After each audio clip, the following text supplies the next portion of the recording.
Hi friend, नमस्ते। मैं हूं रंजन ध्यानी। स्वागत है मेरे यूट्यूब चैनल ध्यानी सेल्स में। आप देखिए, ये जो चार्जिंग कनेक्टर हम चेंज करने वाले हूँ, ये सैमसंग मोबाइल का है। इसको देखिए कैसे आप चेंज करेंगे। ये देखिए ब्लोअर मशीन पे ये जो स्टैंड है, स्टैंड में लगा के थोड़ा हीट हम देंगे।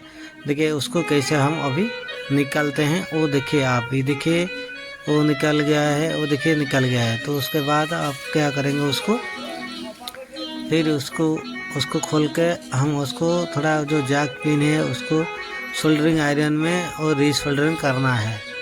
तो रीसोल्डरिंग करने के बाद में देखिए उसको थोड़ा सा साफ़ करना है। ये देखिए उसको साफ़ करने के बाद में आपको